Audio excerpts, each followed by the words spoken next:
இயேசு கிறிஸ்துவன் நாமத்தினால் அழைக்கப்பட்ட சகோதர சகோதரிகள் அனைவருக்கும் மாலை வணக்கத்தை தெரிவித்துக் கொண்டு இன்றைக்கான காணொளிக்கு நம்ம போறதுக்கு முன்னாடி இன்னைக்கு டீச்சர்ஸ் டேன்றதுனால நம்மள மாம்சிக ரீதியான ஒழுக்கத்துல நிறைய பேர் வழி நடத்திருப்பாங்க நம்ம டீச்சர்ஸ். அவங்களுக்கும் முக்கியமாக ஆவிக்குரிய விஷயத்துல நம்மளை வழிநடத்துகின்ற போதகர்கள் அனைவருக்கும் ஹாப்பி டீச்சர்ஸ் டே நான் தெரிவிச்சுக்கிறோம். ஸோ அந்த அடிப்படையில இன்னைக்கு நம்ம என்ன தலைப்பு பார்க்குறோம்னாக்கா, இந்த உலகத்துல எத்தனையோ டீச்சர்ஸ் பொறந்திருக்கிறாங்க, வாழ்ந்திருக்கிறாங்க, மதித்திருக்கிறாங்க, இனிமேலும் பொறுக்க போறாங்க. ஆனா இயேசு கிறிஸ்துவ போல ஒரு டீச்சர் நமக்கு கிடைக்க முடியாது, வாய்ப்பே இல்லை. அவரை போல ஒரு போதகர் இருக்க முடியாது. ஏன்னா அவருடைய வார்த்தைகள் அந்த மாதிரி இருந்துச்சு இல்லைங்களா. த கிரேட்டஸ்ட் இயேசு கிறிஸ்து தான், அவருக்கு நிகர் அவர் மட்டும்தாங்க. ஸோ ஏன் அவர் கிரேட்டஸ்ட் டீச்சர் அப்படின்றது தான் இந்த ஒரு காணொலியில நம்ம பார்க்க போகின்றோம். 10 காரணங்கள் இருக்குது மெயினா. அந்த 10ஐயும் நம்ம சுருக்கமா பார்க்கிறோம். அதுல முதலாவது விஷயம் என்னன்னு பாத்தீங்கன்னாக்கா, அவரு மத்த போதகர் மாதிரி பேசலங்க. அவர் எப்படி பேசினாருனாக்கா, ஒரு அதிகாரத்தோட பேசினாரு. அவர் வார்த்தையில ஒரு வல்லம் இருந்துச்சுங்க. அவர் பேசும்போது எல்லாரும் அவரை கவனிக்கிற அளவுக்கு அவரோட வார்த்தையில ஒரு அத்தாரிட்டி இருந்துச்சுங்க. பேய்கள் கூட அவரோட வார்த்தைக்கு கட்டுப்படுது. அந்த மாதிரி இம்பாக்ட்ஃபுல்லான ஒரு ஸ்பீக்கரா, ஒரு டீச்சரா அவர் இருந்தாருங்க. அதனாலதான் இன்னைக்கு வரைக்கும் அவரை பத்தி நம்ம பேசுறோம். அந்த மாதிரி அத்தாரிட்டியில இன்னைக்கு வரைக்கும் யாருமே பேசலாங்க. அவ்வளோ அத்தாரிட்டேட்டிவா அவர் பேசுறாரு. தேவனுடைய ஒரே பேரான் குமாரன் என்ற அந்த ஒரு அதிகாரத்துல ஒரு அதனாலதான் அந்த வார்த்தைக்கு ஒரு வல்லமை இருந்துச்சுன்னு. மார்க் 1 அதிகாரம் 22வது வசனம், மார்க் சாப்டர் 1 verse 22. அவர் வேதக பாரகரை போல போதியாமல் அதிகாரம் உடையவராய் அவர்களுக்கு போதித்தபடியினால் அவருடைய போதகத்தை குறித்து ஜனங்கள் ஆச்சரியப்பட்டார்கள். ஜனங்க ஆச்சரியப்படுறாருங்க. ஏன்னா அவருடைய வார்த்தையில அதிகாரம் இருந்துச்சு இல்லைங்களா. ஒரு வார்த்தையும் அந்த மாதிரி இருந்துச்சு, மனசை தொட்டுச்சு. அதனாலதான் இன்னைக்கு வரைக்கும் அவரை பத்தி நம்ம பேசுறோங்க. மலை பிரசங்கம் பண்ணாரு. ஒரு வார்த்தையும் இன்னைக்கு வரைக்கும் நம்மளுக்கு மனசுல அப்படியே நிக்குதுனாக்கா, அந்த வார்த்தையில ஒரு அதிகாரம், ஒரு வல்லம் இருந்துச்சுங்க சகோதர சகோதரி. மார்க் 1 அதிகாரம் 27ல நம்ம பாக்குறோம். மார்க் 1:27ல எல்லோரும் ஆச்சரியப்பட்டு, இது என்ன, இந்த புதிய உபதேசம் எப்படிப்பட்டது, இவர் அதிகாரத்தோட அசுத்த ஆவிகளுக்கும் கட்டளையிடுகிறார், அவைகள் இவருக்கு கீழ்ப்படுகிறதே என்று தங்களுக்குள்ளே ஒருவர் சொல்லிக் கொண்டார்கள். பாத்தீங்களா, என்ன பண்றாரு, இந்த அதிகாரம் எப்படி இவருக்கு வந்துச்சு, அசுத்த ஆவிகளும் இவரோட வார்த்தைகள் கட்டுப்படுதே, கீழ்ப்படிதே எப்படின்ட்டு ஆச்சரியப்படுறாருங்க இல்லைங்களா. தேவனோட நாமம் அங்க மகிமைப்படுது. அந்த மாதிரி அதிகாரம் அவர் பேசினாருங்க. லூக்கா 4 அதிகாரம் 32வது வசனம் நம்ம பார்க்கலாங்க. லூக் சாப்டர் 4:32ல ஒரு விதமாக கொடுத்திருக்குது. அருமையா இருக்குதுங்க இந்த வசனம். அவருடைய வசனம் அதிகாரம் உள்ளதாய் இருக்கிறபடியினால் அவருடைய போதகத்தை குறித்து அவர்கள் ஆச்சரியப்பட்டார்கள். பாத்தீங்களா, அதிகாரம் உள்ளதா இருந்ததுனால ஆச்சரியப்பட்டாங்கன்னு இருக்குதுங்க. இங்கிலீஷ்ல படிக்கும் போது, and they were astonished at his doctrine, for his word was with power. அந்த வேர்ட் எப்படி இருந்துச்சுங்களா, பவரோட இருந்துச்சுன்றாரு. அந்த வார்த்தைக்கு ஒரு வல்லம் இருந்துச்சு. அதனால எல்லோரும் ஆச்சரியப்படுறாருங்க. பவர்ஃபுல், சாதாரண டீச்சர் இல்லைங்க இவரு, பவர்ஃபுல் டீச்சர் இல்லைங்களா. ஒரு வார்த்தையும் பவர்ஃபுல்லா இருந்துச்சுங்க. யோவான் 7 அதிகாரம் 16வது வசனம், ஜான் சாப்டர் 7:16. இயேசு அவர்களுக்கு பிரதியுத்தரமாக, என் உபதேசம் என்னுடையதாயிராமல் என்னை அனுப்பினவராய் இருக்கிறது. பாத்தீங்களா, என்னோட உபதேசம் என்னது கிடையாது, தேவனுடைய உபதேசம். அவர் தான் என்ன அனுப்பி இருக்கிறார் அப்படின்னு சொல்றாருங்க. அதனாலதான் அவர் பேசின ஒரு வார்த்தையும் பவர்ஃபுல்லா இருந்துச்சுங்க, இம்பாக்ட்ஃபுல்லா இருந்துச்சு.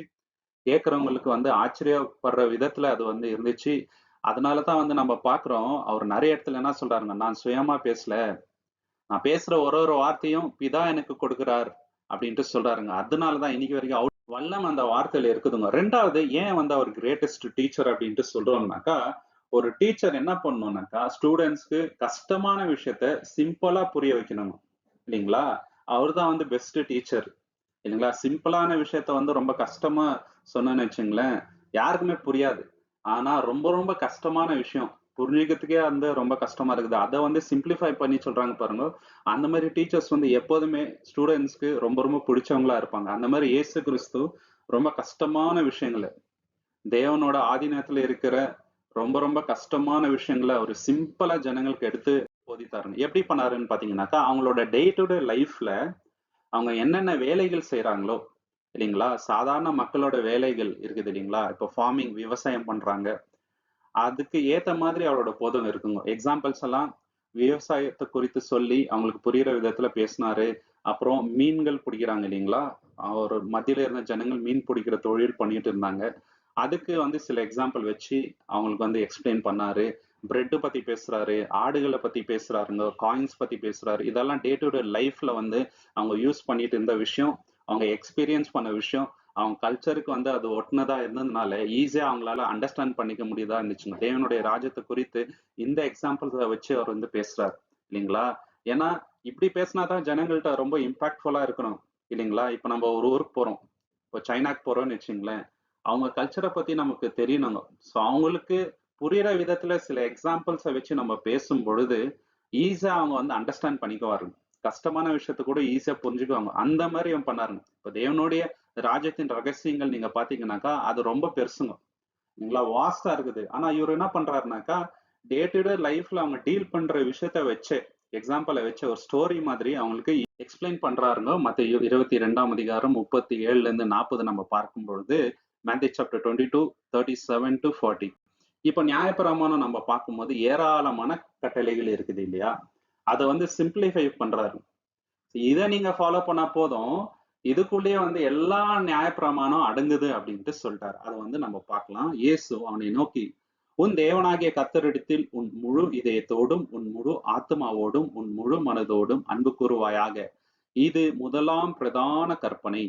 இதற்கு ஒப்பாயிருக்கின்ற இரண்டாம் கற்பனை என்னவென்றால், உன்னிடத்தில் நீ அன்பு கூறுவது போல பிறனிடத்திலும் அன்பு கூறுவாயாக என்பதே.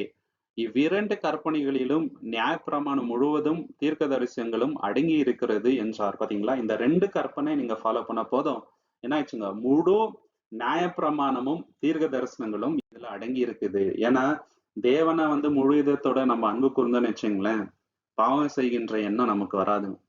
தேவன் நம்மளை பார்த்துட்டே இருக்கிறாரு, தேவனுக்கு விரோதமா நம்ம எந்த செயலும் செய்யக்கூடாதுன்ற எண்ணம் வரும். அதே போல நம்மள நம்ம நேசிக்கிறது போல மற்றவங்களை லவ் பண்ணோம்னு வச்சுங்களேன், அவங்களுக்கு துரோகம் செய்யணும்னு நினைக்க மாட்டோம், அவங்கள பத்தி தப்பா பேச மாட்டோம், பொய் பேச மாட்டோம், திருட மாட்டோம், இன்னொருத்தர் பொருளை வந்து ஆசைப்பட மாட்டோம். ஸோ இதுலயே வந்து எல்லா கற்பனைகளும் அடங்கி இருக்குதுன்னு சொல்லிட்டாரு. பாத்தீங்களா? சிம்பிளிஃபை பண்ணிட்டாரு. ஸோ தட் எல்லாரும் ஈஸியா அண்டர்ஸ்டாண்ட் பண்ணிக்கலாம் அப்படின்ற அந்த ஒரு விஷயத்தினால இந்த மாதிரி ஒரு போதகரா அவர் இருந்தாரு. இன்னும் நிறைய விஷயங்களை சிம்பிளிஃபை பண்றாரு. லூக்கா 10ஆம் அதிகாரம் 21ல தேவனை நோக்கி தேவனுக்கு நன்றியை செலுத்துறாரு. ஏன் தெரியுங்களா? பெரிய பெரிய ஆளுங்கெல்லாம் அந்த ஊர்ல இருந்தாருங்க. வேத பாரகரு எல்லாருமே இருந்தாங்க. பரிசர் இருந்தாங்க, சதேசர் இருந்தாங்க. ஆனா அவங்களுக்கெல்லாம் பரலோகன் ராஜ்யத்தின் அந்த ரகசியத்தை வெளிப்படுத்தாம தேவன் என்ன பண்ணிட்டாருங்க, பாலகருக்கு வந்து வெளிப்படுத்தினார். அதனால இயேசு கிறிஸ்து ரொம்ப ரொம்ப சந்தோஷப்படுறாருங்க. அந்த வேளையில் இயேசு ஆவிலே களி கூர்ந்து, பிதாவே, வானத்துக்கும் பூமிக்கும் ஆண்டவரே, இவைகளை நீர் ஞானிகளுக்கும் கல்விமான்களுக்கும் மறைத்து பாலகருக்கு வெளிப்படுத்தபடியால் உம்மை ஸ்தோத்தரிக்கின்றேன். ஆம் பிதாவே, இப்படி செய்வது உம்முடைய திருவுலத்துக்கு பிரியமாய் இருக்கிறது. பாத்தீங்களா? பிரபுக்கள் அநேகர் இருக்கிறாங்க, கல்விமான்கள் இருக்கிறாங்க, ஞானிகள் இருக்கிறாங்க. ஆனா அவங்களுக்கெல்லாம் நீங்க வெளிப்படுத்தல தேவனே. சாதாரணமா இருக்கிற பாலகருக்கு நீங்க வெளிப்படுத்துறீங்க தேவனே அப்படின்ட்டு சொல்லி, இப்போ பாலகருக்கு தேவன் இதை வெளிப்படுத்துறாரு அப்படின்னாக்கா, இதை போதிக்கிறதுக்கு ஒருத்தர் வேணும் இல்லைங்களா? அவர்தான் இயேசு கிறிஸ்து. ரொம்ப சிம்பிளான பீப்புளுக்கு தேவனுடைய ராஜ்யத்தின் ரகசியங்களை அவர் எக்ஸ்பிளைன் பண்ணி புரிய வைக்கிறார் பாருங்க இல்லைங்களா? அவங்களுக்கு புரிய வைக்கணும்னா அது ஈஸி டாஸ்க் இல்லைங்க இல்லைங்களா? அவங்களுக்கு புரிய வைக்கணும்னாக்கா ரொம்ப சிம்பிளிஃபை பண்ணி பேசணும். அதனாலதான் அவங்களுக்கு அது புரியுது. ஸோ 4 விஷயங்கள் இதுல நம்ம பார்க்கலாங்க. அவர் என்ன பண்ணாருனாக்கா ஓமைகள் வந்து பேசினாருங்க. ஓமைகள் எப்படிப்பட்டதுனாக்கா தினசரி வாழ்க்கையில அவங்க எக்ஸ்பீரியன்ஸ் பண்ற விஷயங்களை வச்சு ஓமைகள் பேசினாருங்க. ஸோ தட் அவங்க ஈஸியா அதை வந்து புரிஞ்சுக்கணுன்றதுக்காக. ரெண்டாவது நீங்க பாத்தீங்கன்னாக்கா அவர் யூஸ் பண்ண லாங்குவேஜ் வந்து ரொம்ப ரொம்ப புரிஞ்சுக்கிற அளவுல இருந்துச்சுங்க. நிறைய இடத்துல நீங்க பாத்தீங்கன்னா பிரெட் பத்தி பேசுறதா இருக்கட்டும், காயின் பத்தி பேசுறதா இருக்கட்டும், வலைகளை பத்தி பேசுறதா இருக்கட்டும், விதைகளை பத்தி பேசுறதா இருக்கட்டும், அதெல்லாம் வந்து ரொம்ப சிம்பிளான லாங்குவேஜ் இல்லைங்களா? சில பேர் வந்து அவர்கிட்ட இதோட அர்த்தத்தை கேட்கும் போது அவங்களுக்கு எக்ஸ்பிளைனும் பண்றாரு. நிறைய இடத்துல ஸ்ரீஷருங்க கேட்கறாங்க, இந்த ஓமையின் அர்த்தத்தை எங்களுக்கு வெளிப்படுத்துங்கன்னும் போது சொல்றாரு, எக்ஸ்பிளைன் பண்றாரு இல்லைங்களா? சோ இதனாலதான் நம்ம இயேசு கிறிஸ்து கிரேட்டஸ்ட் டீச்சர் அப்படின்ட்டு சொல்றோங்க. ஏன்னா கஷ்டமான விஷயத்த சிம்பிளிஃபை பண்ணி சொல்றாரு.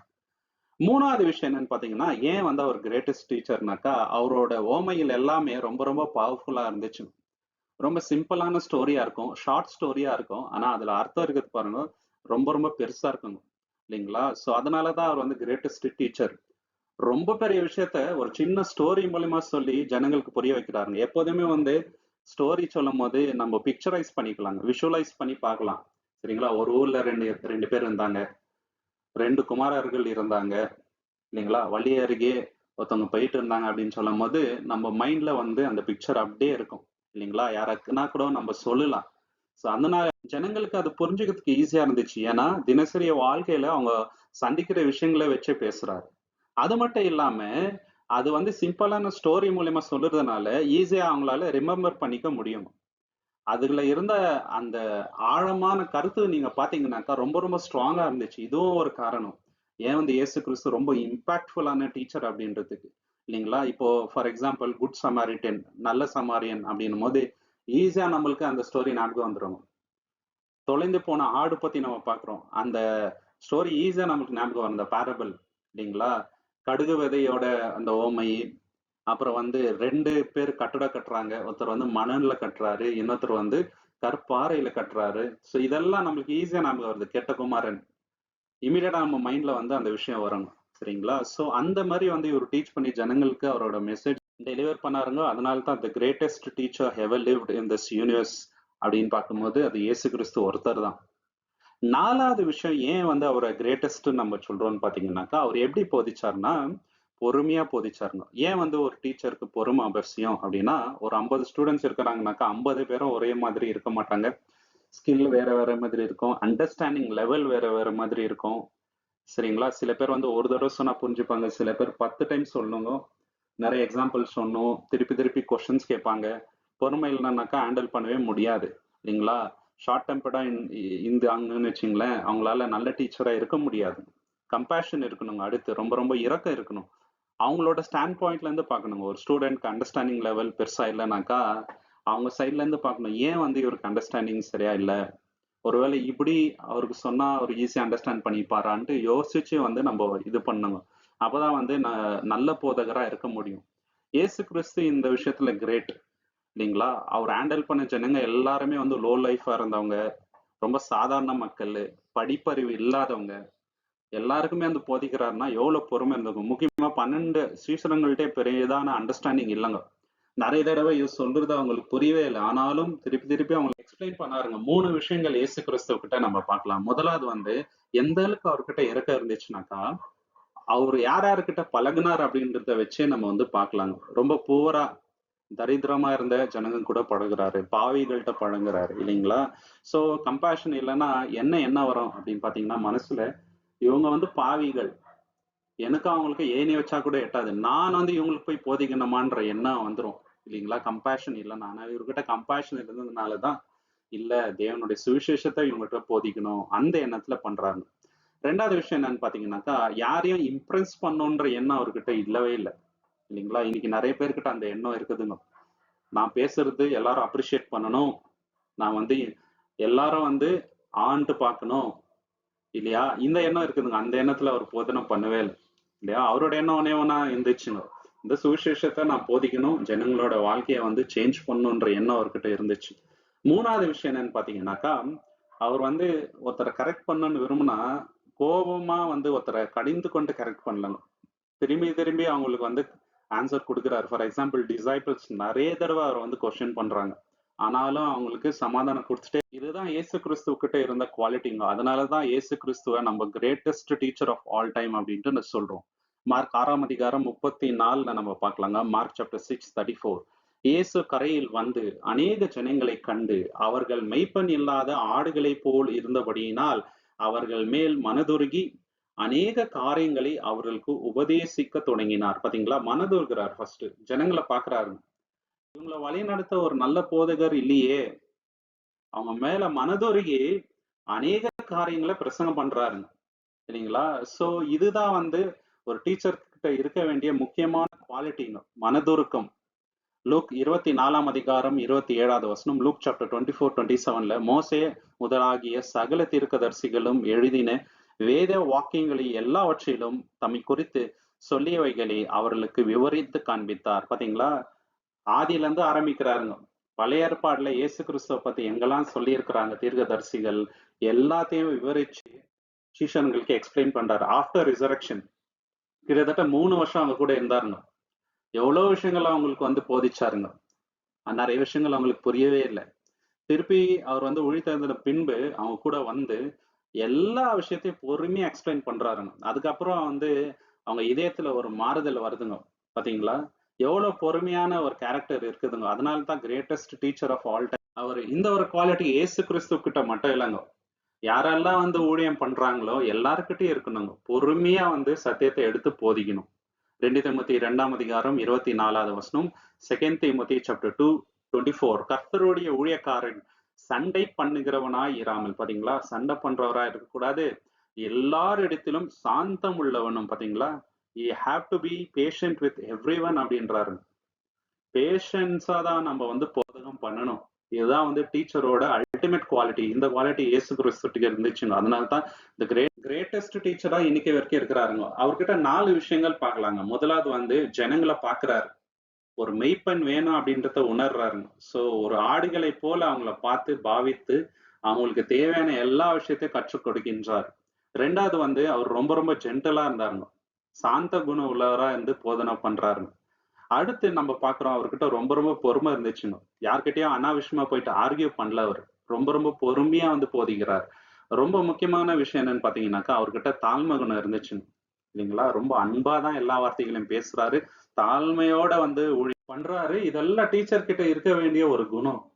5வது விஷயம் என்னன்னு பாத்தீங்கன்னாக்கா இயேசு கிறிஸ்து இன்னொரு விஷயத்த பண்றாருங்க. ஜனங்களை வந்து சிந்திக்க வைக்கிறார். சரிங்களா? ஒரு விஷயத்த சொல்றது மட்டும் நம்மளுடைய வேலை கிடையாதுங்க. ஒரு டீச்சரோட வேலை கிடையாது. ஜனங்களை வந்து யோசிக்க வைக்கணும். அவங்க எந்த அளவுக்கு தவறான வழியில இருக்கிறாங்க அப்படின்றத யோசிக்க வச்சா அந்த இடத்துல அந்த டீச்சர் வந்து சக்சஸ்ஃபுல்ங்க. அந்த மாதிரி இயேசு கிறிஸ்து அவர் கேட்ட கேள்விகள்னால நிறைய பேரை வந்து யோசிக்க வைக்கிறாரு. அவங்க மனம் வந்து மாறுதுங்க. எப்படிப்பட்ட கேள்விகள் கேட்டார் அப்படின்னு பாத்தீங்கன்னாக்கா சில எக்ஸாம்பிள்ஸ். நீங்க என்ன யாருன்ட்டு சொல்றீங்க? ஏன் வந்து பயப்படுறீங்க? நியாயப்பிரமாணம் என்ன சொல்லுது? இந்த மாதிரி ஏராளமான கேள்வி கேட்டு அவங்கள வந்து திங்க் பண்ண வைக்கிறாரு.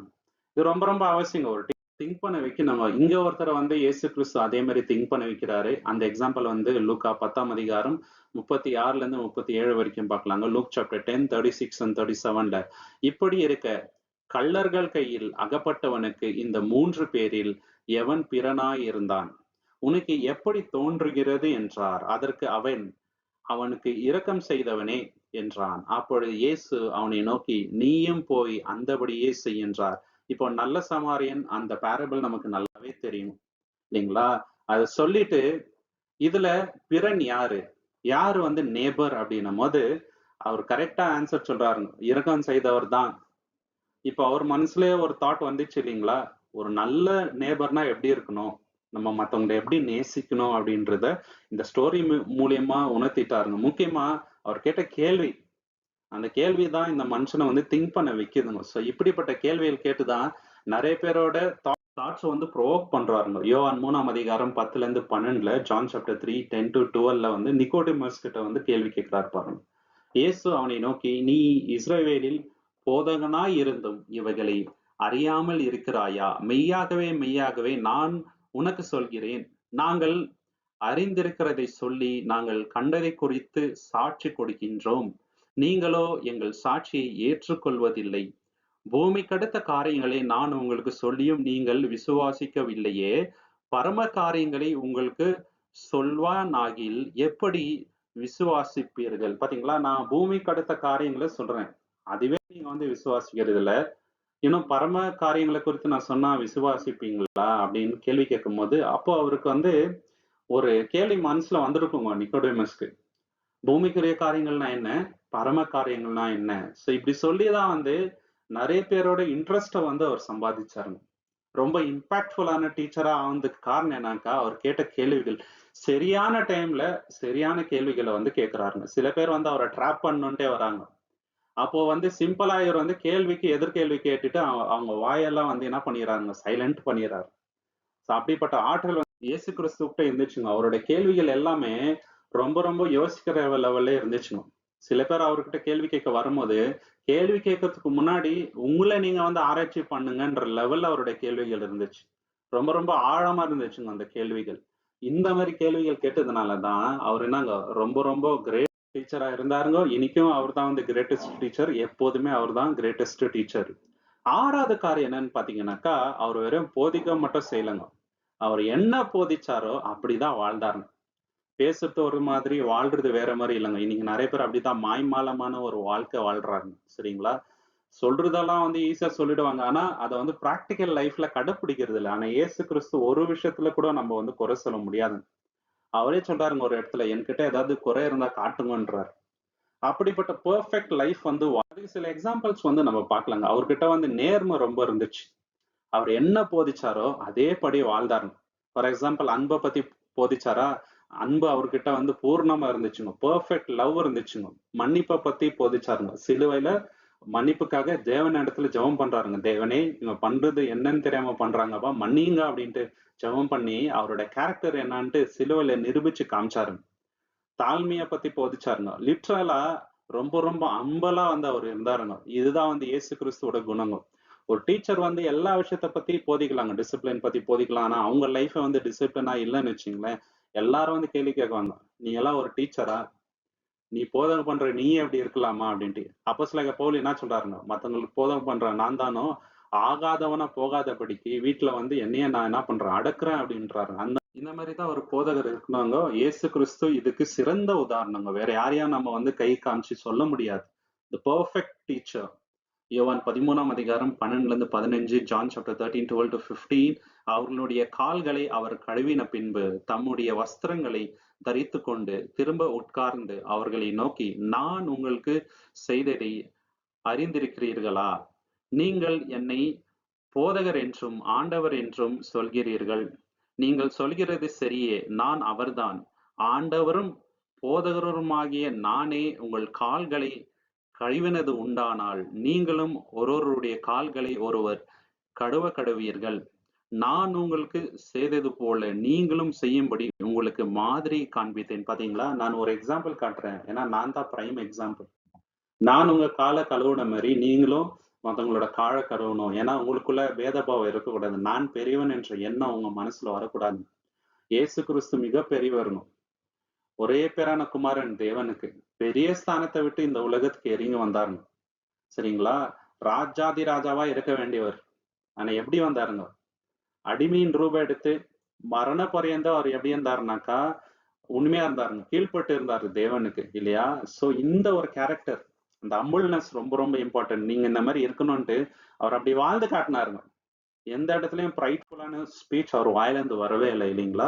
எபிரேயர் 4:15, ஹீப்ரூஸ் சாப்டர் 4:15ல நம்முடைய பலவீனங்களை குறித்து பரிதபிக்க கூடாத பிரதான ஆசிரியர் நமக்கு இராமல் எல்லா விதத்திலையும் நம்ம போல சோதிக்கப்பட்டும் பாவம் இல்லாதவராய் இருக்கின்ற பிரதான ஆசிரியரை நமக்கு இருக்கின்றார். பாத்தீங்களா? அவர் வந்து போதிச்சாருங்க பாவம் செய்யக்கூடாது அப்படின்ட்டு. ஆனா அவர் வந்து எப்படி இருந்தாருனாக்கா பரிசுத்தமா இருந்தாருங்க. எல்லா விதத்திலயும் டெம்டேஷன்ஸ் வந்துச்சு. ஆனா ஒரு டெம்டேஷன்ல கூட அவர் வந்து விழவே இல்லைங்க. இதுதான் நம்மளுடைய கர்த்தராகிய இயேசு கிறிஸ்து. அவர் போதகம் என்ன பண்ணாரோ அதன் அடிப்படையில தான் அவர் வாழ்ந்தாருங்க. அவருடைய லைஃபே அப்படிதான் இருந்துச்சுங்க. அவர் வந்து பெர்ஃபெக்ட் ஸ்டாண்டர்ட் நம்ம எப்படி இருக்கணும் அப்படின்றதுக்கு யோவான் 8ஆம் அதிகாரம் 29வது வசனம், ஜான் சாப்டர் 8:29. என்னை அனுப்பினவர் என்னோடு கூட இருக்கிறார். பிதாவுக்கு பிரியமானவைகளை நான் எப்பொழுதும் செய்கிறபடியால் அவர் என்னை தனியே இருக்க விடவில்லை என்றார். பாத்தீங்களா? நான் என்ன செய்யறேன்? தேவனுக்கு என்ன பிரியமோ அதை மட்டும் தான் நான் செய்வேன். அதனால தான் தேவன் எப்போதுமே என் கூட இருக்கிறார் அப்படின்ட்டு சொல்றாருங்க. இதுல இருந்து என்ன நம்ம புரிஞ்சுக்கலாம்னாக்கா, இயேசு என்ன போதிச்சாரோ அதை தான் வந்து பிராக்டிக்கலா அவர் வந்து வாழ்ந்து காட்டினாருங்க. அதனால தான் த பெஸ்ட் டீச்சர் இல்லைங்களா? நிறைய டீச்சர்ஸ் இந்த உலகத்துல இருக்கலாங்க இல்லைங்களா? அவங்களுக்கும் நிறைய பேட் ஹேபிட்ஸ் இருக்குங்க. பசங்களுக்கு டிசிப்ளின் சொல்லி தருவாருங்க. ஆனா அவங்க லைஃப் பர்சனல்ல டிசிப்ளினே இருக்காதுங்க. ரொம்ப பேட் எக்ஸாம்பிளா இருப்பாங்க. ஆனா இயேசு கிறிஸ்து அப்படி இல்லைங்க. எல்லா விஷயத்திலயும் அவர் நமக்கு ரோல் மாடல். சரிங்களா? 4 விஷயத்த அவரோட லைஃப்ல நம்ம வந்து பார்க்கலாங்க. மத்தவங்களுக்கு ரொம்ப தாழ்மையா என்ன பண்ணாருங்க? சர்வ் பண்ணாருங்க. இல்லைங்களா? இது வந்து அவர் போதிச்ச விஷயம். அதே வந்து அவர் செய்தாருங்க. 2வது வந்து சாக்ரிஃபைஸ் பண்ணாருங்க அவரோட லைஃப. அன்புனால என்ன பண்ணாரு? அவரோட ஜீவனை வந்து பலியாக கொடுத்தாருங்க. இத பத்தி கூட அவர் போதிச்சாரு இல்லைங்களா? அதே மாதிரி நடந்தாருங்க. ஏன்னா அன்புல பெரிதான அன்பு ஒரு ஃப்ரெண்டுக்காக உயிரை கொடுக்கறது தான். அதை வந்து செஞ்சு காமிச்சிட்டாருங்க. அப்போ தேவனுக்கு முழு இதயத்தோட நம்ம கீழ்ப்படியணும்னு போதிச்சாருங்க. அதை அவர் பண்ணி காமிச்சாரு இல்லைங்களா? பாவம் இல்லாம வாழணும்னு போதிச்சாருங்க. அவர் வந்து பாவம் இல்லாம வாழ்ந்தாருங்க. கடைசி வரைக்கும் வாழ்ந்தாருங்க. எல்லா விதத்திலும் அவருக்கு சோதனை வந்துச்சு. ஆனாலும் பாவத்துல அவர் வந்து விழவே இல்ல. இது இதனாலதான் இயேசு கிறிஸ்து த பெர்ஃபெக்ட் டீச்சர். 7வது காரியம் என்னன்னு பாத்தீங்கன்னாக்கா, இயேசு கிறிஸ்துவோட போதனைங்க வந்து யூனிவர்சல்ங்க. வெறும் குறிப்பிட்ட ஒரு சாராருக்கு மட்டும் இல்லங்க. இல்லைங்களா? வெறும் கிறிஸ்டியன்ஸ்க்கு மட்டும் இல்ல. எல்லாருக்கும் வந்து அது பொதுவான டீச்சிங். அதனாலதான் மத்த மதத்தார் கூட இயேசு கிறிஸ்துவோட போதனைகளை வந்து படிப்பாங்க. இல்லைங்களா? அத வந்து எக்ஸாம்பிளா வந்து கோட் பண்ணுவாங்க. நெறைய ரீல்ஸ் நம்ம பார்த்திருப்போம். YouTubeல ஷார்ட்ஸ் பார்த்திருப்போம். அதுல வந்து நெறைய பேர் வந்து இயேசு கிறிஸ்து சொன்ன விஷயத்த எடுத்து மேற்கோள் இட்டு காட்டுவாங்க. ஏன்னா அந்த அளவுக்கு ஒரு இம்பாக்ட்ஃபுல்லா அது இருக்குங்க. அது மட்டும் இல்லாம அது டைம்லெஸ்ங்க. அதுக்கு ஒரு முடிவே இல்லைங்க. எந்த காலத்துக்கு வேணா அது அப்ளிகபிள் ஆகும். இயேசு கிறிஸ்து பரலோகத்துக்கு ஏறி போய் 2000 வருஷம் ஆச்சு இல்லைங்களா? இனி கூட ஏன் நம்ம அவரை பத்தி பேசுறோம், அவரோட போதனைய பத்தி பேசுறோம்னாக்கா அதுக்கு ஒரு முடிவு இல்லைங்க. இல்லைங்களா? எந்த காலத்துல வேணா பேசலாம். அதனாலதான் அவர் கிரேட்டஸ்ட் டீச்சருங்க. இல்லைங்களா? அவர் சொன்ன விஷயங்கள் வந்து எல்லா கல்ச்சருக்கும் வந்து அப்ளிகபிள் ஆகும். எல்லா நூற்றாண்டுலயும் பேசலாம் அதை பத்தி. இல்லைங்களா? நீ உன்னை நேசிக்கிறது போல பிறனையும் நேசின்றாருங்க. அது எல்லாருக்கும் அப்ளிகபிள் ஆகும். அது வந்து எல்லாத்துக்கும் வந்து மனிதத்தை கத்து தருதுங்க. மனிதாபிமானம்னா என்னன்றது இயேசு கிறிஸ்துவோட போதனையில வந்து நம்ம கிளீனா அண்டர்ஸ்டாண்ட் பண்ணிக்கலாங்க. சரிங்களா? மத்தவங்கள்ட்ட நீ என்ன எதிர்பார்க்கறியோ அதையே நீ அவங்களுக்கு பண்ணுன்றாருங்க. இது வந்து ரொம்ப ரொம்ப ஸ்டாண்டர்டான விஷயம். இல்லைங்களா? இந்த ஒரு விஷயத்த ஒரு மனிதன் ஃபாலோ பண்ணாக்கா ஏற்றடே இந்த உலகத்துல இருக்காது. இல்லைங்களா? அப்புறம் மன்னிக்கிறத பத்தி சொல்றாருங்க. நீ வந்து ஃபர்ஸ்ட் மன்னி, அப்போ தேவன் வந்து உன்னோட பாவங்களை மன்னிப்பார் அப்படின்ட்டு சொல்றாரு. இதுவும் வந்து பொதுவான ஒரு போதனை. எல்லாருக்கும் அப்ளை ஆகும். It is relevant even today. இல்லைங்களா? அதனாலதான் இன்னைக்கு கூட நிறைய பேருங்க மத்த மதத்தார் கூட அவர் வந்து ரொம்ப ரொம்ப லைக் பண்ணுவாங்க, லவ் பண்ணுவாங்க. காரணம் அவர் சொன்ன வார்த்தைகள் அந்த மாதிரிங்க. சகோதர சகோதரி, மத்தேயு 28ஆம் அதிகாரம் 18ல இருந்து 20ல, அப்பொழுது இயேசு சமீபத்தில் வந்து அவர்களை நோக்கி, வானத்திலும் பூமியிலும் சகல அதிகாரமும் எனக்கு கொடுக்கப்பட்டிருக்கிறது. ஆகையால் நீங்கள் புறப்பட்டு போய் சகல ஜாதிகளையும் சீஷராக்கி பிதா குமாரன் பரிசுத்த ஆவிய நாமத்தினாலே அவர்களுக்கு ஞானஸ்தானம் கொடுத்தீங்கன்னா சொல்றாருனாக்கா, டீச் ஆல் நேஷன்ஸ். வேற இவங்களுக்கு மட்டும் சொல்லுங்க, வேற யூரோப்ல இருக்கிறவங்களுக்கு மட்டும் சொல்ல, இல்லைங்களா? வெறும் அமெரிக்கால இருக்கிறவங்களுக்கு மட்டும் சொல்ல, டீச் ஆல் நேஷன்ஸ் அப்படின்ட்டு சொல்றாங்க. எல்லாருக்கும் பொதுவான சுவிசேஷம். உலகத்துக்கு ஒரு நற்செய்திங்க இயேசு கிறிஸ்து வந்தது. வெறும் கிறிஸ்தவர்களுக்கு மட்டும் கிடையாது, எல்லாருக்கும் வந்து பொதுவானவர் அவர் இயேசு கிறிஸ்து. மத்தேயு 24ஆம் அதிகாரம் 35ல அருமையான வசனம் இது. வானமும் பூமியும் ஒழிந்து போம், என் வார்த்தைகளோ ஒழிந்து போவதில்லை. 2000 வருஷம் ஆச்சு, இன்னும் ஒழியலங்க. இன்னும் 20,000 வருஷம் ஆனா கூட அவருடைய வார்த்தை வந்து ஒழியவே ஒழியாது. ஏன்னா அவ்வளவு பவர்ஃபுல்லான வார்த்தை. It is timeless. இல்லைங்களா? அதனால தான் இந்த கிரேட்டஸ்ட் டீச்சருங்க. 8வது காரியம் பார்க்கும் பொழுது இயேசு கிறிஸ்துவோட வார்த்தைகள் ஒரு மனிதனோட வாழ்க்கையை கெட்ட வழியிலிருந்து நல்வழிக்கு கொண்டு போய் இருக்குதுங்க. எத்தனையோ பேரோட வாழ்க்கைய வந்து அவர் டிரான்ஸ்ஃபார்ம் பண்ணியிருக்கிறாரு. அதனால தான் கிரேட்டஸ்ட் டீச்சர் அப்படின்ட்டு நம்ம சொல்றோம். ஒரு டீச்சரோட சக்சஸ் எதுல இருக்குதுன்னு பாத்தீங்கன்னாக்கா, ஒரு பேட் ஸ்டூடெண்ட்டை வந்து நல்ல ஸ்டூடெண்டா மாத்தணும். அப்படி மாத்திட்டாங்கன்னாக்கா அது ரொம்ப பெரிய அச்சீவ்மெண்ட். ஆனா இயேசு கிறிஸ்து ஒரு கெட்ட மனிதனை நல்ல மனிதனா மாத்திருக்கிறாருங்க அவருடைய வார்த்தைகள் மூலியமா. சரிங்களா? அதனால தான் கிரேட்டஸ்ட் டீச்சர். இவரை போல யாரும் கிடையாதுங்க. நம்ம லைஃபை நீங்க பாத்தீங்கன்னாக்கா அவருடைய வார்த்தைகள் மூலியமா தான் மாறுதுங்க. இல்லைங்களா? டெய்லி பைபிள் படிக்கிறோம். இல்லைங்களா? அந்த வசனங்கள் மனசை டச் பண்ணுங்க. அவர்தான் வார்த்தையா இருந்து நம்ம கிட்ட வந்து பேசுறாருங்க. வேற யாரும் இல்லைங்க. அவர்தான் வந்து வார்த்தை. இல்லையா? சோ அந்த வார்த்தை வந்து இன்னைக்கு நம்ம கூட இருக்கிறது. அவர் வேற டீச் மட்டும் பண்ணலங்க. நிறைய பேரோட லைஃப் இதயத்தை வந்து மாத்தி இருக்கிறாருங்க. டாக்ஸ் கலெக்டர்ஸோட இதயத்தை, விபச்சாரம் பண்றவங்களுடைய இதயத்தை, மீன் பிடிக்கிறவங்களோட இதயத்தை, பரிசேயரோட இதயத்தை, இந்த மாதிரி சொல்லிட்டே போலாங்க. சில எக்ஸாம்பிள்ஸ் வந்து பைபிள்ல இருந்து நம்ம வந்து பார்க்கலாங்க. ஜக்கேயோன்றவர் இருக்கிறாரு இல்லைங்களா? அவரோட லைஃபை வந்து டிரான்ஸ்ஃபார்ம் பண்றாரு இல்லைங்களா? இயேசு கிறிஸ்துவை மீட் பண்றாரு. அவரோட லைஃப் அன்னைக்கு மாறுதுங்க. இல்லைங்களா? அப்புறம் சமாரியா ஸ்திரீ இருக்கிறாருங்க. கெனத் கிட்ட பாக்குறாங்க. அவங்களோட லைஃபும் மாறுதுங்க இயேசு கிறிஸ்துவை பார்த்த பின்பு. அவருடைய வார்த்தைகள் அப்படி பவர்ஃபுல்லா இருந்து காரணங்க சகோதர சகோதரி. அடுத்து மகதலேனா மரியாள் இருக்கிறாங்க. அவங்களுக்கு பேய் பிடிச்சிட்டு இருந்துச்சு. அவங்கள வந்து இயேசு கிறிஸ்து சொஸ்தப்படுத்துறாங்க. இயேசு கிறிஸ்துவோட வார்த்தையினால அவங்க லைஃபே என்ன ஆகுதுங்க, டிரான்ஸ்ஃபார்ம் ஆகுதுங்க, சேஞ்ச் ஆகுது. அடுத்து வந்து மத்தேயு நம்ம பாக்குறோங்க. டாக்ஸ் கலெக்டர்ஸ் பூத்ல இருக்கிறாரு. என்னை பின்பற்றி வா அப்படின்னும் போது ஒரு வார்த்தை கூட கேட்காம அவர் பின்னாடியே போயிடறாருங்க. இயேசு கிறிஸ்துவோட போதகத்தினால அவரோட லைஃபும் வந்து மாறுதுங்க சகோதர சகோதரி. இவங்க எல்லாம் ரொம்ப ரொம்ப ரொம்ப பெரிய முன்மாதிரிங்க இவங்க எல்லாம். அடுத்து நீங்க பாத்தீங்கன்னாக்கா சிலுவையில இருந்த திருடன் இயேசு கிறிஸ்துவ அன்னைக்குதான் அவர் வந்து மீட் பண்றாரு. அவருடைய வார்த்தைகளை கேட்டுட்டு அவர் நடந்துக்கிற விதத்தை பார்த்து அவரோட லைஃப் அன்னைக்கு வந்து மாறுதுங்க. அடுத்து பேதுரு ஒரு எக்ஸாம்பிளா பார்க்கலாங்க. இயேசு கிறிஸ்து 3 தடவை என்னங்க மறுதளிச்சுறாரு. இல்லைங்களா? கசப்புல இருக்கிறாருங்க. மனக்கசந்து அழுவுறாரு. ஆனா இயேசு கிறிஸ்து எப்படி அவர்கிட்ட வந்து பேசினாருனாக்கா, "நீ என்னை நேசிக்கின்றாயா?" ஆண்டவரே அது உங்களுக்கே தெரியுமே ஆண்டவரே நம்மது அப்படின்னா என்னோட ஆடுகளை போய் நீ மேய் என்னும்போது ரொம்ப முக்கியமான ஒரு ஸ்தானத்தை அவருக்கு வந்து கொடுக்குறாருங்க இயேசு கிறிஸ்து. சபையை வந்து வழி நடத்துறாருங்க. அவரு நிறைய பேரோட வாழ்க்கைய மாற்றுறாரு. இவரோட வாழ்க்கை வந்து எக்ஸ்ட்ரீமா மாறுதுங்க.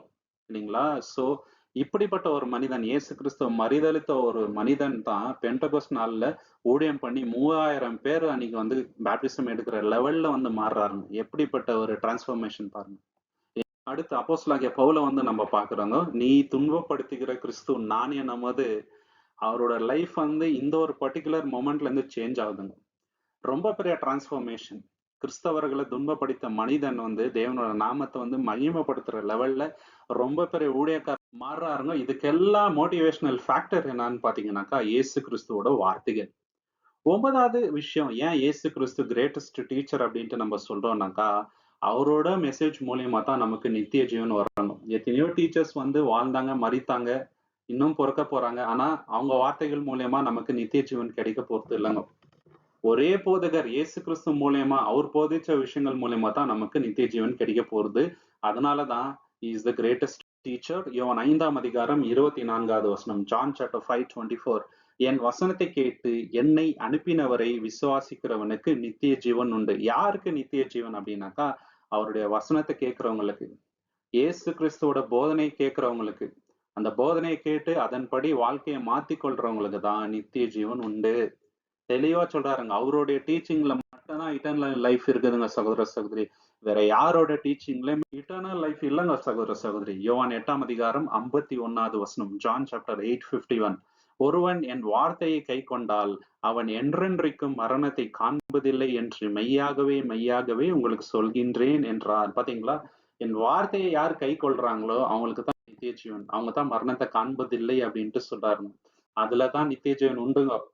அந்த வார்த்தையை நம்ம கை கொண்டு நமக்கு நித்திய ஜீவன்கோ. யோவான் 10ஆம் அதிகாரம் 27, 28, ஜான் சாப்டர் 10, 27 and 28. என் ஆடுகள் என் சத்தத்திற்கு செவி கொடுக்கிறது. பாத்தீங்களா? என்னோட சத்தத்துக்கு நீங்க என்ன பண்ணணும்? செவி கொடுக்கணும். நம்ம இயேசு கிறிஸ்துவோட ஆடுகளா இருந்தா அவருடைய சத்தத்துக்கு, அதாவது அவர் போதிச்ச விஷயத்துக்கு நம்ம செவி கொடுக்கணும்.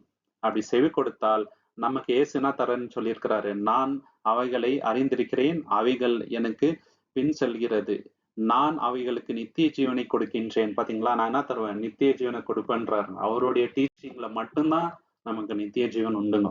நம்ம செவி கொடுக்கணும், அந்த வார்த்தையின் பிரகாரம் வாழணுங்க. அவருடைய போதனையில மட்டும்தான் நமக்கு நித்திய ஜீவன் உண்டு அல்லாமல் வேற யார் போதனையிலும் இல்லைங்க சகோதர சகோதரி. 10வது விஷயம் என்னன்னு பாத்தீங்கன்னாக்கா, இன்னைக்கு உலகத்துல ஹியூமானிட்டி மனிதம் அப்படின்ட்டு இருக்குதுனாக்கா அதுக்கு காரணம் இயேசு கிறிஸ்துவோட போதனை தான். அதோட இம்பாக்ட் வந்து ரொம்ப பெருசுங்க. வேர்ல்டு ஃபுல்லா நீங்க பாத்தீங்கன்னாக்கா இயேசு கிறிஸ்துவோட போதனையை வச்சுதான் நிறைய நற்கிரியைகளை செய்யறாங்க. அதுக்கு சில எக்ஸாம்பிள்ஸ் வந்து நம்ம வந்து ஒன்னொன்னா பாக்கலாங்க. இந்த உலகத்துல எத்தனையோ டீச்சர்ஸ் வந்து வாழ்ந்து மறித்து இருக்கிறாங்க ஹிஸ்டரியில. ஆனா யார் பேர்லயும் நம்ம இத்தனை ஸ்கூல்ஸ், காலேஜஸ், ஹாஸ்பிட்டல்ஸ் வந்து பார்க்கவே முடியாது இயேசு கிறிஸ்துவ தவிர. இல்லைங்களா? இயேசு கிறிஸ்துவின் நாமத்துல இத்தனை வந்து ஃபவுண்டேஷனல் ஸ்கூல்ஸ் இருக்கு, காலேஜஸ் இருக்கு, ஹாஸ்பிட்டல்ஸ் இருக்கு. அது காரணம் என்னன்னாக்கா இயேசு கிறிஸ்து போதிச்ச விஷயம். அவர் அன்பை போதித்தாருங்க. அதனால்தான் இத்தனை பேருக்கு அவர் இன்ஸ்பிரேஷனா இருக்காருங்க. இது வந்து முக்கியமான ஒரு விஷயம். அது மட்டும் இல்லாம ஹியூமன் ரைட்ஸ், மனித உரிமை அப்படின்ற விஷயமே இயேசு கிறிஸ்துவின் போதகத்தின் மூலியமா தான் வேர்ல்டு ஃபுல்லா பாப்புலர் ஆகுதுங்க. மார்ட்டின் லூத்தர் கிங் ஜூனியர் அப்படின்ட்டு இருந்தாருங்க. இவர் வந்து ஸ்லேவரி, ரேசிசம், ரேஷியல் டிஸ்கிரிமினேஷனுக்கு விரோதமா போராட்டம் பண்ணாரு யுஎஸ்ஏல. இல்லைங்களா? எதை வச்சு போராட்டம் பண்ணாருனாக்கா பைபிள் தாங்க மெயின். சரிங்களா? பைபிள் இருக்கிற விஷயங்களை வச்சுதான் அவர் வந்து இவ்வளவு போராட்டங்களை வந்து பண்ணாரு. இயேசு கிறிஸ்துவோட வார்த்தைகளை வச்சுதான் இவ்வளவு விஷயமும் இந்த உலகத்துல வருதுங்க. ஏன்னா பைபிள்ல யாரையும் வந்து நம்ம கீழா பார்க்க கூடாது, எல்லாரையும் வந்து சகோதரனை போல பார்க்கணும், நம்மை போல பிற நேசின்ற விஷயம் ஆழமா இருக்கிறதுனால இதை வச்சுதான் வந்து ஸ்லேவரின்றது தப்புன்றது மத்தவங்களுக்கு எடுத்து சொல்ல முடிஞ்சிச்சுங்க. 3வது விஷயம் நீங்க பாத்தீங்கன்னாக்கா மன்னிப்பு அப்படின்ற அந்த விஷயமே நீங்க பாத்தீங்கன்னாக்கா இயேசு கிறிஸ்துவோட போதகத்தை வச்சுதான் நிறைய பேர் வந்து வேர்ல்டு ஃபுல்லா வந்து சொல்லுவாங்க. நீங்க பாத்தீங்கன்னா சவுத் ஆப்பிரிக்கால ட்ரூத் அண்ட் ரீகன்சிலியேஷன் கமிஷன் அப்படின்ட்டு ஆரம்பிச்சாங்க. இது கூட நீங்க பாத்தீங்கன்னாக்கா பைபிளை ஆதாரமா வச்சுதான் நிறைய பேர் இன்னைக்கு கவுன்சிலிங் பண்றாங்க தெரியுமா? மனசுல வந்து ஒருத்தர் மேல கோபம், கசப்பு இருந்துச்சுனாக்கா பைபிளை வச்சுதான் கவுன்சிலிங்கே பண்றாங்க. மன்னிக்கணும். இயேசு கிறிஸ்துவோட ஒரு எக்ஸாம்பிள வச்சுதான் வந்து ஜனங்களுக்கு வந்து இந்த கவுன்சிலிங். அது மட்டும் இல்லாம வேர்ல்டு ஃபுல்லா வந்து நிறைய சேரிட்டபிள் ட்ரஸ்ட்ஸ் எல்லாம் ஆரம்பிச்சாருங்க ஜனங்க. எதை வச்சுன்னு பாத்தீங்கன்னாக்கா இயேசு கிறிஸ்துவின் போதகத்தை வச்சுதான். ஹாஸ்பிட்டல்ஸ், ஆர்ஃபனேஜஸ், ஃபுட் பேங்க்ஸ், இது எல்லாமே இயேசு கிறிஸ்துவின் போதகத்தை வச்சுதாங்க. For example World Vision, Samaritan's Purse, the Salvation Army, இதெல்லாம் வந்து சோஷியல் சர்வீஸ் பண்றதுக்காக உருவாக்கப்பட்ட ஆர்கனைசேஷன்கள். இது எல்லாமே எதன் அடிப்படையில் ஆரம்பிச்சாங்கன்னு பாத்தீங்கன்னாக்கா இயேசு கிறிஸ்துவின் ஒரே ஒரு நாமத்தினால தாங்க. அவருடைய இம்பாக்ட் வேர்ல்டு ஃபுல்லா எப்படி பரவி இருக்குது பாருங்க. ஏன் இயேசு கிறிஸ்து கிரேட்டஸ்ட் டீச்சர் அப்படின்னு சொல்லணும்னாக்கா இத்தனை பேருக்கு அவர் வந்து இன்ஸ்பிரேஷனா இருக்கிறாரு. அடுத்த விஷயம் என்னன்னு பாத்தீங்கன்னாக்கா சர்வன்ட் லீடர்ஷிப் அப்படின்ற லீடர்ஷிப் ஸ்டைல் இருக்குதுங்க. ஒரு லீடர் எப்படி இருக்கணும் அப்படின்றதுக்கு ஒரு ரோல் மாடல் யாருனாக்கா இயேசு கிறிஸ்துவ தான் நிறைய பேர் எக்ஸாம்பிளா எடுத்துக்கிறாங்க. நிறைய இன்ஃபுளுன்ஷியல் லீடர்ஸ் எல்லா செக்டர்ஸ்லயும் இயேசு கிறிஸ்துவ தான் ஒரு மாடலா வச்சுக்கிறாங்க. அதாவது ஒரு லீடர் எப்படி இருக்கணும்னாக்கா ஃபர்ஸ்ட் சர்வெண்டா இருக்கணும். அவரு மத்தவங்களுக்கார எது வேணா செய்யறதுக்கு ரெடியா இருக்கணும் ஒரு லீடரு. இதுக்கு யார் எக்ஸாம்பிள் அப்படின்னாக்கா இயேசு கிறிஸ்து. இதுதான் வந்து கிறிஸ்டியன் எஜுகேஷன். கிறிஸ்டியன் ஸ்கூல்ஸ்ல எல்லாம் இம்யூனிட்டியை தான் வந்து ஃபர்ஸ்ட் ஒரு பேசிஸா சொல்லி கொடுப்பாங்க. ஒரு வேர்ச்சுவா பசங்களுக்கு சொல்லி கொடுப்பாங்க. இது காரணம் என்ன? இயேசு கிறிஸ்துவோட போதனை தாங்க. அது மட்டும் இல்லாம இன்னைக்கு வேர்ல்டு ஃபுல்லா சைல்டு வெல்ஃபேர் ஆர்கனைசேஷன் அதிகமா ஆரம்பிச்சிருக்கிறாங்க. காரணம் என்னன்னு பாத்தீங்கன்னாக்கா இயேசு கிறிஸ்துவோட போதவங்க தான். ஃபேமிலி வேல்யூவா அதிகமா போதிக்கிறாங்க. எப்படின்னு பாத்தீங்கன்னாக்கா அதுக்கும் இயேசு கிறிஸ்துவோட டீச்சிங் தான் வந்து ஆதாரமா இருக்குதுங்க சகோதர சகோதரி. அடுத்து இந்தியாவுக்கு சுதந்திரம் வர்றதுக்கு இயேசு கிறிஸ்துவும் ஒரு முக்கியமான காரணம்ட்டு நம்ம சொல்லலாம். எப்படின்னாக்கா அஹிம்சா அப்படின்ற அந்த விஷயமே காந்திஜி வந்து பைபிளை படிச்சுதான் தெரிஞ்சுக்கிறாரு. அவர் இன்ஸ்பயர் ஆயிட்டு அந்த அஹிம்சா மூவ்மெண்ட்டை வந்து ஆரம்பிக்கிறாரு. இந்தியாவுக்கு வந்து சுதந்திரம் வந்துச்சு பாருங்க. எந்த அளவுக்கு அவரோட இம்பாக்ட் இருக்குது. அதனாலதான் இயேசு கிறிஸ்து தி கிரேட்டஸ்ட் டீச்சர் அப்படின்ட்டு சொல்றோம். அது மட்டும் இல்லாம எல்லா நாடுகளுக்கும் அவங்களுக்கே உரியதான சட்ட திட்டங்கள் இருக்குதுங்க. லா இருக்குது. இந்த லாவை நீங்க பாத்தீங்கன்னாக்கா நிறைய பேர் பைபிளை இன்ஸ்பயரா வச்சுன்னு தான் அவங்களுடைய சட்ட திட்டங்களை அமைக்கிறாங்க. இன்னைக்கு அமெரிக்கால கூட நீங்க பாத்தீங்கன்னாக்கா கோர்ட்ல வந்து பைபிளை வச்சுதான் வந்து சத்தியமே வாங்குறதுங்க. ஒரு பிரசிடென்ட் எலெக்ட் ஆகுறாரு, அவர் வந்து பதவியை வந்து ஏற்கிறாருனாக்கா பைபிளை வச்சுதான் வந்து அவரு ப்ராமிஸ் ஓத் டேக்கிங்கே எடுப்பாருங்க. அந்த மாதிரி பைபிளுக்கு வந்து இம்பார்ட்டன்ஸ் இருக்கு. இயேசு கிறிஸ்துவோட டீச்சிங்க்கு அந்த அளவுக்கு இம்பார்ட்டன்ஸ் இருக்குதுங்க. அடுத்து நம்ம பார்க்கும்போது நம்ம லைஃப்ல எவ்வளவு கஷ்டங்கள் வந்தாலும் நம்ம அதை தாங்கிக் கொள்கின்ற நம்பிக்கை எப்படி வருதுனாக்கா இயேசு கிறிஸ்துவோட போதனை வச்சுதாங்க. என் நிமித்தம் நீங்க வந்து துன்பப்படுவீர்கள், ஆனாலும் நீங்க வந்து அதை குறித்து சந்தோஷப்படுங்கள், உங்களுக்கு பரலோகத்துல பலன் மிகுதியா இருக்குன்ட்டு அவர் சொல்றாரு. பாத்தீங்களா? இதனால நமக்கு என்ன அங்க ஒரு நம்பிக்கை இருக்குதுங்க. அது மட்டும் இல்லாம இன்னைக்கு மிஷினரி ஊழியம் எப்படி பண்றாங்க? இயேசு கிறிஸ்துவ போதனையை வச்சுதாங்க. 2.4 பில்லியன் பீப்புள் வந்து கிறிஸ்டியன்ஸ் இருக்கிறாங்க இன்னைக்கு வேர்ல்டுல. எப்படி? இயேசு கிறிஸ்துவோட வார்த்தையின் மேல அவங்களுக்கு வச்சிருக்கிற நம்பிக்கை தான் காரணங்க. அதனாலதான் வந்து கிரேட்டஸ்ட் டீச்சர் அவரு. பைபிள் டிரான்ஸ்லேட்டர்ஸ், சர்ச்சஸ், மிஷினரி ஊழியம் பண்றவங்க எல்லாருக்கும் எது ஆதாரம்? இயேசு கிறிஸ்துவோட போதனை தாங்க. அது மட்டும் இல்லாம இன்னைக்கு நிறைய celebrities, scientist, politicians, sports people, இன்னும் எத்தனையோ பேருங்க, கோடான கோடி ஜனங்கள் வந்து இயேசு கிறிஸ்து தான் என்னுடைய வாழ்க்கையை மாற்றினார் அப்படின்ட்டு அவரை ஒரு இன்ஸ்பிரேஷனா எடுத்துக்கிறாருங்க. அவரோட டீச்சிங்க்கு இருக்கின்ற வல்லமை அது. சரிங்களா? அதனாலதான் இயேசு கிறிஸ்து the greatest teacher of all the time அப்படின்ட்டு சொல்றாங்க. இந்த கிரேட்டஸ்ட் டீச்சரை நமக்கு கொடுத்த தேவனுக்கு என்றென்றைக்குமே நம்ம வந்து நன்றிகளை செலுத்தலாம். அவரோட நாமத்துக்கு என்றென்றைக்குமே மகிமை உண்டாவதாக.